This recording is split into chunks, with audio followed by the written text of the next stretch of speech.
Hello everyone, it is Joe here from OmniPoke, the channel that brings you guys everything Pokemon. If you're looking for PTCG live codes, make sure you check out the Potown store. You can get a 5% discount on your orders using that code OmniPoke.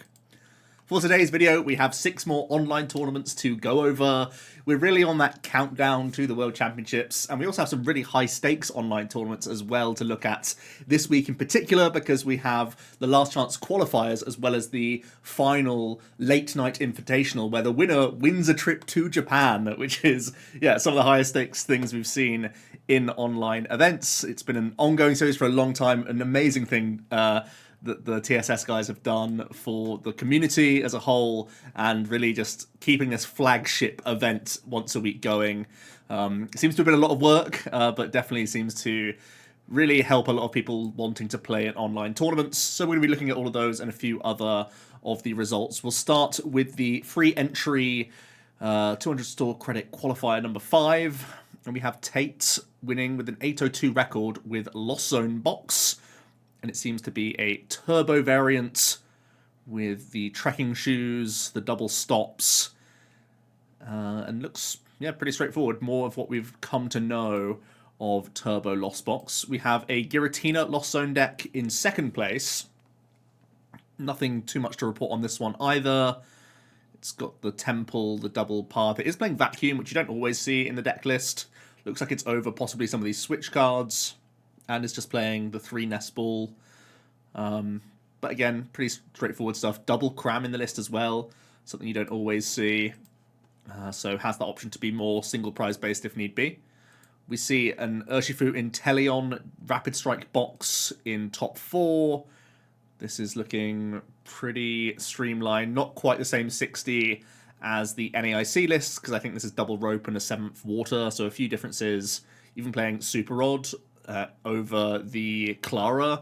I actually really like Clara in the deck, to be honest with you. The immediacy of getting those energies back is part of the reason why you like the Clara quite often. So that's an interesting one. But overall, the similar shell to what we've already seen do well. We have a Chen Pao Baxcalibur. Always like to see this one in the top 8 placements, because we're still figuring out what the best way to play the Chen Pao deck is. We see quite a lot, actually, like engineless builds, where we see no barrel, no Pokestop. I'm always like scratching my head to see if this is actually enough to see you through to the late game, but it seems to get over the line a decent amount of times here. And once again, making it into top 4, so pretty good standings there. We have a couple Guardies in this top 8. This is looking like a Palpad-based build. That's kind of my differentiator at the moment, whether or not it's playing like a variety of supporters, or if it's just playing higher stadium plus just good supporters. That's kind of the differentiation I'm making with Guardi right now for the most part. It's playing Picnic Basket as a potential counter to Rapid Strike Toolbox, and helping out against any Alakazam shenanigans that Architects can do against you, and it just helps push Brainwave as well. So that's actually an interesting tech inclusion we haven't seen for a while. I personally think the softer answer of a Champs Festival is still the stronger choice. Obviously, it's doing a lot less for you, but it's a stadium bounce at the end of the day. So that's just a small note there. But I am definitely considering Champs Fest once again. I'm always considering that card for Gardevoir. I think it might be okay for Worlds as well. You get them on the day. Perfect. So then we have another Guardi list. Again, looking like the heavy splits on supporter cards and just the power pad in here. Making the space for the Hisuian as well. I really respect this choice. I think this is a good choice going into Worlds, where it's been mentioned a few times, but in this best of 3, 50 minutes, it's really important to not stumble as Guardi. So just having prizes not be an issue seems like a good idea for you. We have some Arctinas doing well. Again, straightforward list. This one's playing a Sharon's Care, and it was back on the 4/4 Arc V-Star train as well. This one's adding in, wow, a couple interesting cards. The Dunsparce and the Manaphy. Dunsparce, I really don't think it makes sense, to be honest with you, because an Urshifu deck is so happy at just yoga looping Dunsparce. It's like so easy for them. It's so, you're just giving them an extra prize, essentially, for free, which is so weird. I guess they don't always have bounces to Path of the Peak, so they can't Gunner and Zam all the time, but they have Octillery to Tutor Stadium bounce, so yeah, this actually hurts you even more against Urshifu, I would say. It's mad to think that this card actually makes it worse for you, but I feel like it probably does. Because then it opens up like Rapid Flow to knock out the barrel as well, which is basically something you always want in play. Yeah, it just doesn't sound right. The Manaphy also doesn't sound fantastic. I guess these are both trying to be tech cards for Urshi, but I just don't think it achieves that goal much at all. The Manaphy might be achieving a goal of helping out against, what's it called, Kyogre Lost Boxes, but yeah, it doesn't sound that great to me. I think you're actively hurting yourself, like I said. So we first have the 2 late night LCQs, where I think it was the top 32 of each of these made it into the overall final event for the Late Night Invitational. So some pretty high stakes here. If you get, if you do well, if you get into the top 32 of this one, you get straight into the next big invitational for a trip to Japan. So I imagine people are bringing decks that they're comfortable with and actually want to perform well with, rather than some of these online events where some people are experimenting with all sorts just to see how things function. Very much not the case in these next 3 that we're going to be looking at. Let's have a quick look at the metagame for all of these, actually. I think it will be important. So we see out in front we have Gardevoir, then we have Lost Box, Tina Lost Zone, getting a little bit more popularity as of late in online tournaments, I've noticed. Arctura still way up there. Chien-Pao not too bad either. Arctina in the mix as well. Lugia, Mew not very high up. That's really quite low from where we'd expect it. A lot of people would say that Mew's expected to be in the sort of top 5 of popularity, but it really seems to have dipped. Just the 4% alongside Urshi until is very surprising. Let's have a look at the standings then. So it was a Rapid Strike deck able to win it all with a 12-2 record. Again, I think everyone is just happy to progress through this one more than anything.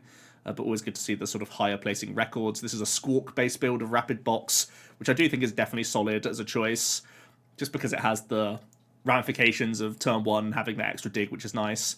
The Thornton's an interesting inclusion, especially when you play no Luminion now. It's harder to time the Cheryl, the Thornton, the Clara. These are just so much more random when you don't have that fish. So I feel like if you are going to Squawk, you probably have to remove these sorts of one-offs more often than not and just go like a more streamlined approach. But, sometimes they come into play, I suppose. Having Giratina in second.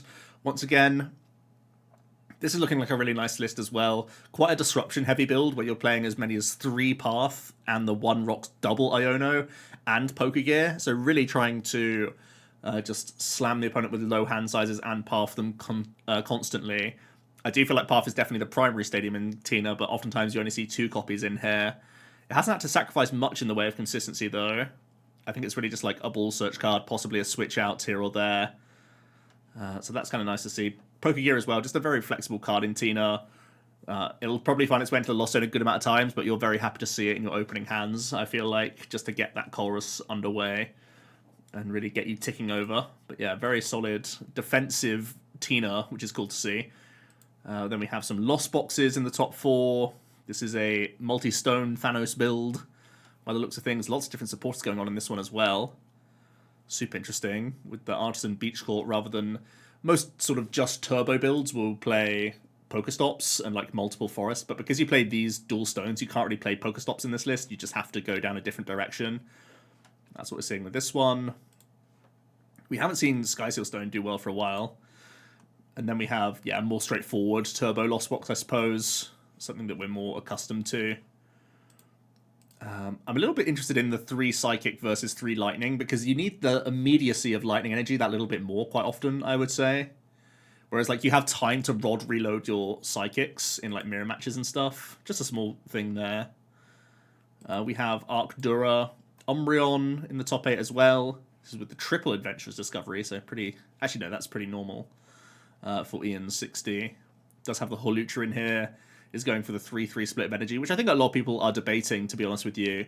I think maybe because... I think Ian was right at the time to play higher Dark, because Mean Look was like a bigger late-game win condition. But now that the cat's out the bag with it, I understand the 3-3 split a lot more now. Because you're not going to catch people off guard, I think, quite as much with the Umbreon plays. Another Turbo Lost Box, so Lost Box doing really well for this one. 3 of them in the top 8. We have a Guardy doing well still. Oh, interesting. Squawk in Guardy now as well. I suppose you do have a good amount of Ball Search. You've got your 7 Ball Search cards to try and find it. And it does give you that deep dig into the deck. Just play the game is interesting. It's playing Miriam as well as Double Rod. You don't see that too often. Wow. And it's playing Double Temple. I feel like Lugia's on the down low, so seeing more Temple is a real surprise over seeing Artisan or seeing... Again, I'm going to keep banging the drum, Champs Fest. It's not a bad card in Guardy. Wow. So yeah, some interesting counts in that one for sure. Squawk is cool though. I do like Squawk. And then we have, yeah, another Lost Box. So 4 Lost Box in our top 8.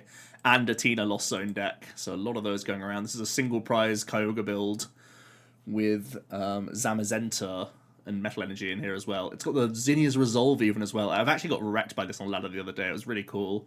Where I went for like a Roxanne KO play. Oh no, it wasn't this. It was a Cynthia's Ambition that wrecked me on ladder. But the Zinnia's gives you a means of getting rid of like some clunkier cards, which is cool.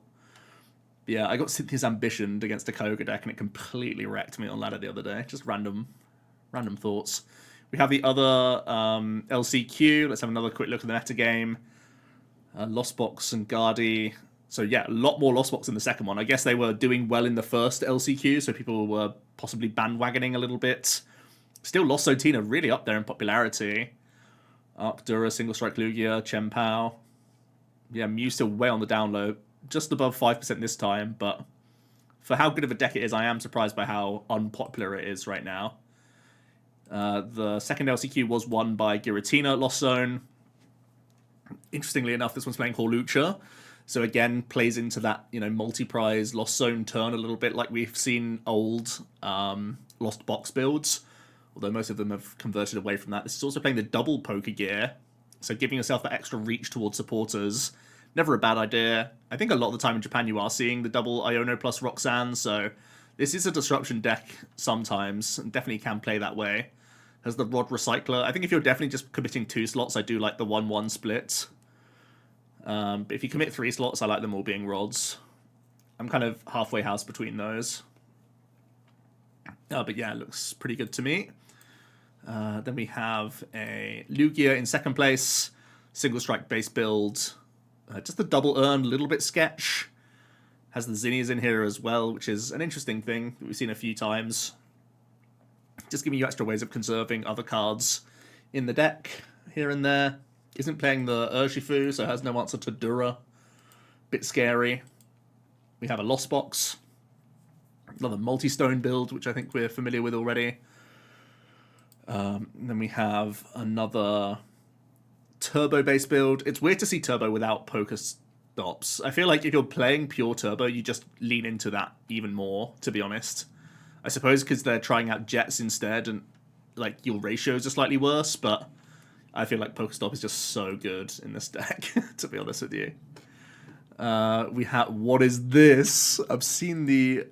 Oh my word. Arc Quasar with Armor Rouge, Delphox for sniping, and a possible Radiant Heatran for some high damage output. Does 70x the amount of counters on it. So the idea is you set this down early, base into it throughout the game, and then fire off onto your other targets. Huh. That's so wild. This is a really interesting list. I mean, Rayquaza hits hard and can't be knocked out. I mean, it's a big boy with no weakness. It's got the same Dura thing going on, but Dura just kind of sits there and churns through stuff, whereas this just can blow things up, I suppose. So it has that like immediacy of like, if you can't handle this Ray on the spot, it's taking out whatever's in the active, no problem.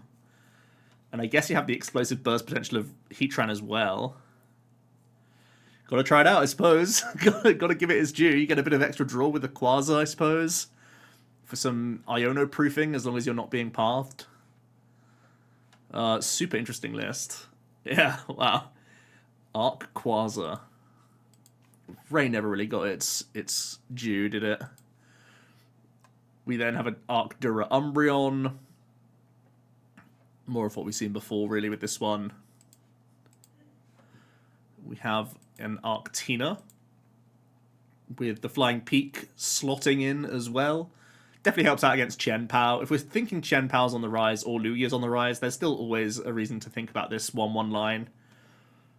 It doesn't compromise too much in the list, I don't think. Your energy count gets a little bit weirder. But otherwise, I do think there are still benefits to it. Also, if you play Flying Peak, it gives you more license to also tech in Metacham.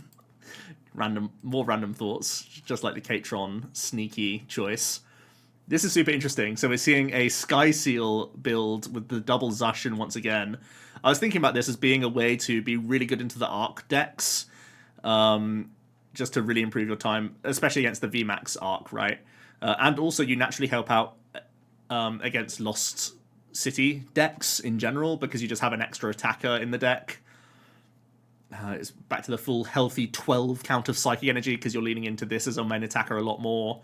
Again, I'm surprised to see the double Temple, the one collapsed. I'm surprised this isn't just like one Sinnoh plus another of anything else, because there are so many other upside stadiums. Like an Artisan's an extra Ball Search card, just straight out the gate. There's one thing that's really lacking from this list is Ball Search, right? It's low on level balls, and it's possibly like a Fog Crystal Light as well. So I'm really surprised to see that. And yeah, also choosing to be a stadium rather than being a worker, even though you're playing pad, is also an interesting choice. Because just the penny pad is 2 for 1 spot, right? If you're choosing to play the thing anyway.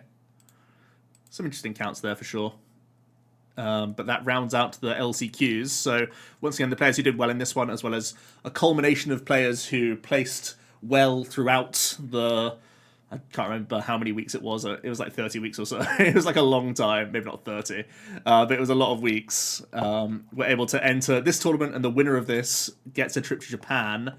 And Anthony was able to win with Fusion Mew, of all things. The deck that was really underrepresented in the last 2 tournaments actually made it all the way to win this one with a Fusion-based build that has some defensive plays to it. It has the one path, the double Iono, but it's made space for triple Trekkers, which we haven't seen too much in Fusion-based builds for a while, really. What's this in the space of? It's only really like the excess Ball Search cards, like Featherball. I guess it's playing 1 less Lost City than most. It's only on 1 Belt, 1 Cleansing. That's actually how I prefer to see it anyway. Yeah, it's only on 3 Switch cards. Sometimes it plays 4 total. No Judge in here, which is sometimes a thing you can see. Usually that's split with Iono, though. But yeah, some nice, an extra push is an extra push. Get yourself into the game. Oh, I guess a Mew is one of the spaces as well. I suppose you're playing the Hisuian over the 4th Mew. That's pretty reasonable, I think. Yeah, so just squeezing in those Trekkers, giving yourself a little bit deeper of a dig into the deck. Can't underestimate the power of just hitting your combo turn 1 sometimes. The Guardi that we just spoke about, actually, the Sky Seal Stone builds, once again did really, really well. So got all the way to 2nd. I think they were, I don't know, they may have already done well at the other late nights, but they definitely were in the top 8 that we've just seen, and then it got 2nd place. So yeah, Sky Seal Guardi, it's back. I've already prepped a ton of videos because I'm going out to Worlds at the end of this month, and I already was talking about Sky Seal Guardi, but I guess it's going to be a really known quantity now. But I think it makes a lot of logical sense if you're expecting more V-Stars and V-Max decks in the meta, which I expect a lot of in day 1 of Worlds, just spoiler. We have a single strike Lugia, just the 1 copy of the Jet in here for 4 stadiums total. I guess that's the only thing to note there. We have a Rapid Strike Urshi in top 4. This is looking very similar to Cyrus's list. This might just be the exact 60. Looking good.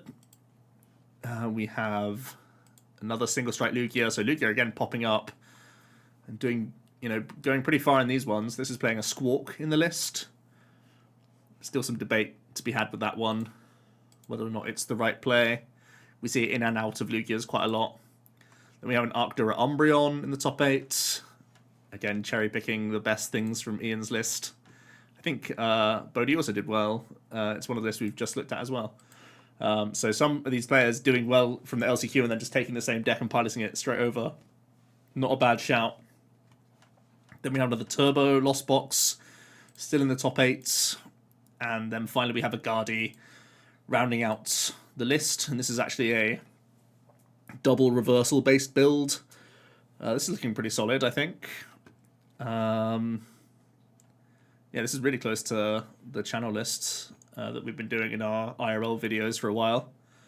It's quite high on the energy though. I think I played 10 and 2, but yeah. Looking very solid. Has the Sky Seal Stone despite not playing fish. That's a little bit strange. But I suppose you have a ton of search for the Zacian anyway, and you do want this down quite often just to get into the game, so that's fair enough, I suppose. Playing no switch out though, not playing any answer to potential Umbreon trapping or yeah, I guess Morwell's not a big deal, but Umbreon trapping for sure. No answer. Let's have another look at the metagame one last time, because these are again players who have been doing well consistently over a number of weeks, or at least have done well in one of the more recent larger scale tournaments. And Gardevoir was way out there with 18% and 17% Lost Zone box. A lot more Lugia this time around. Then we have the Tina. Tina is consistently being, in those sort of top 5 of decks in these most recent tournaments. Its win rate is terribly low though in this one. Arctina holding strong, some Urshi, some Dura, and some Mew. Yeah, Mew is consistently like 6th or 7th down in popularity in these tournaments. Pretty insane how low it's got in terms of representation. Pretty intense, really. Super interesting. Right, there you go. Congrats to Anthony again for getting a trip to Japan paid for from the late night guys. That's insane. 2 more tournaments to look at then. We have another Deck Out Mondays. This is Miraidon winning with an 8-0 record. You'll love to see it. And it's good old-fashioned Miraidon. Regieleki has the free retreat to Zeraora that has a 1 energy attack that gets the job done. Definitely against Guardy. This is a decent card to skew the prize trade. Isn't playing any Radiant Pokemon. It's just playing Lightning stuff. It's really low on the ball search. Look at this. It's literally like, if Miraidon doesn't come into my opening hand, I'm just in trouble. But you got the Forest Seal Stones to help you possibly get there as well and just get set up into the game. Lost Cities. I think this is a really nice choice, actually, in Miraidon, to be honest with you. I feel like that gives the deck a dimension to its aggression that makes it sort of stand out and actually have a win condition against Guardy. I think that's one of the sort of missing pieces I've been thinking of in Miraidon, that sure, just having raw aggression is really good against a number of matchups, but I think it's not enough to beat the Lost Boxes and to beat the Guardies. But I think when you go heavy Lost City, you actually gain that oomph, I think, to actually get over the line in a number of these matchups. So I think that's super interesting. Yeah, it's nice. It's a pretty consistent looking list as well. Good supporters on its side. It's interesting to see Ionos in such a high count for such an aggressive deck, but yeah, it seems pretty okay. They're still obviously very good in the opening stages, so you just have a lot of good draw to begin with at least. Has the Rod in there as well for some recycle. Interesting list, for sure. And I am a big fan of the Lost Cities. We have a Chen Palk deck. This list actually did get top 32 at the NEIC. It was misreported as a Chen Pao Bats Caliber initially on Limitless, but now it's been corrected. So this is definitely one to watch out for. This might be an under-the-radar pick for Worlds, where you have Chen Pao essentially just being the opening buckets to help you get your Greninja Palkia combination flowing, so you can represent that star portal for shurikens or just get going with subspace swells. I think the top 8 list, sorry, the top 32 list of Palkia was playing Lost Cities though, but this one's playing heavy Cologne cross switcher to just make sure that you're getting through Manaphy anyway. So it's kind of like, it's all the aggressive high rolls that you would look for in a Bats Caliber list, but it's just much lower to the ground, which is a really cool idea, I think. I'm super interested in this because I feel like it's just a deck that draws kind of good, has Barrel as a fallback, and has the sort of power spikes that we're looking for with Greninja just taking out, double Comfey or double Curlier/Rolts. And the Pokestops, I like them in Chen Pao, so I don't see why I wouldn't like them in this list as well. Very cool 60, I think. Definitely worth thinking about for Worlds. We have a Lugia in top 4. Wow, Lugia playing Lost Cities themselves as well. Everyone's playing the cities right now. I don't back it in this deck, to be honest with you. I think, why take a loss of consistency? Your deck just doesn't work if it doesn't work turn 2, right? You just lose every game you play if you don't get online turn 2. Looks like we have another one of these lists that was... I think we've already seen this list before. Do well for Tina. Quite a few high-plating Tinas today. I did just mention how the win percentage was quite low on the last one, but Seems to have done well overall. We see another Arctura Umbreon. I kind of like seeing the single strike energy come in as well. Pushing Pulve to 240 is really solid for spoon plays. And pushing Umbreon as well, so you can attach double turbo to this guy. There's a few upsides of playing single strike energy. Also pushes Dura straight through a Dragonite or a T-Tar, which I think is definitely relevant.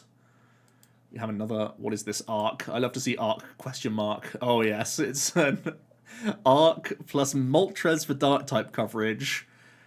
Delphox for sniping, Zard for some late game damage, I suppose, and has the Gallade line, where you have Dyna Blade that can be nice in mirror, certainly, that we've seen from the United Wings decks, also pretty good against Mew. And you then have the Buddy Catch fallback option for your many one-off supporters. The deck is just one-off supporters apart from 2 Judge. This is a wild deck. It's even playing 1 Psychic Energy for Swirling Slice. No. Surely when you have such high emphasis on these sorts of Pokemon that you would not play the Psychic for Swirling. You already have a 1 prizer to offset. Is Swirling Slice really that good? This is wild. What a crazy list. Look at these ball search counts as well.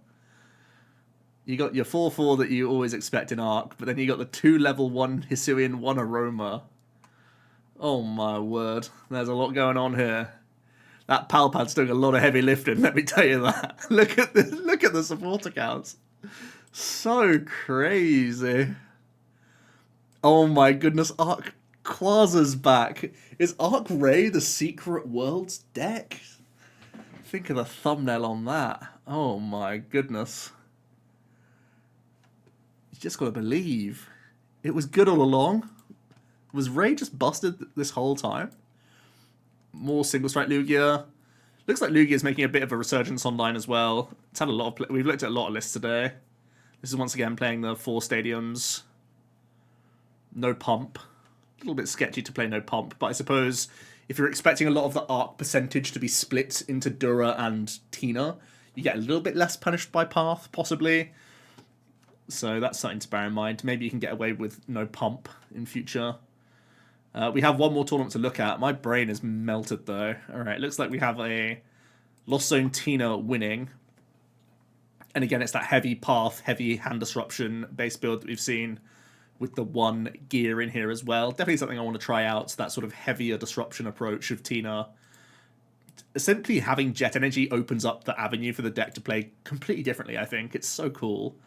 Oh my goodness, more craziness with Arc Dura Umbreon. We're seeing the boxes of disaster. So Christian Labella was playing the Panic Masks, but the boxes are another potential option.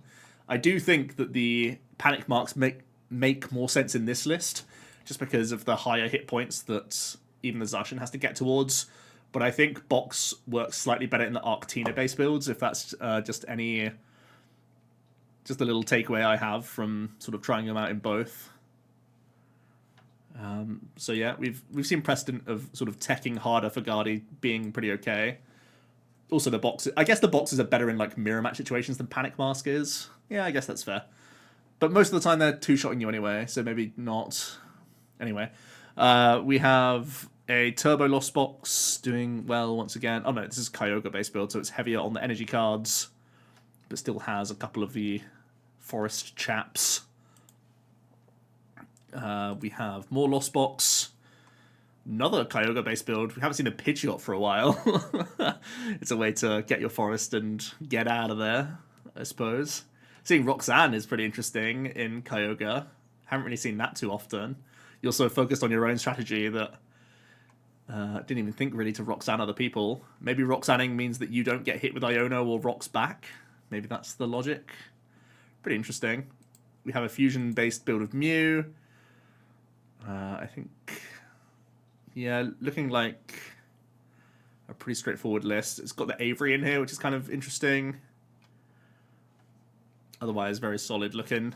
Nothing out of place, really. We have an Arctina. Playing the Mawile. Okay, interesting. I mean, I would just play a Box of Disaster if I wanted to tech for Guardian in this deck, because it's more of a catch-all card, I feel. Like, it helps out against Mew. If they ever make a push into, like, one of your V-Stars in one hit, you can box them. And then they're back in range. I guess you already have these for Mew anyway, but... yeah. I don't really respect the space. I feel like you're good enough into Guardy anyway. Without the trapping. You have another Guardy, and I feel like most people are playing the penny pad thing anyway, by what we've looked at today. At least, if that's anything to go off of. Most people are staying safe rather than being sorry. We round out with another Arctina for today, and this is looking like a pretty cookie-cutter list. So yeah, lots of interesting stuff going on this week, actually, I think. A lot of Turbo Lost Box, and even some Skyseal Stone Lost Box have been creeping back in. Some high-placing Tinas, and a lot of Tina popularity, actually. Lost Zone Tina, I should say. We still saw some highlights of Mew here and there. Some highlights of Guardy, some Skyseal Stone Guardy as well. Definitely worth considering. I think definitely if you're a day one Worlds competitor, I'm certainly considering Skyseal Stone. Just because it also helps you finish games faster.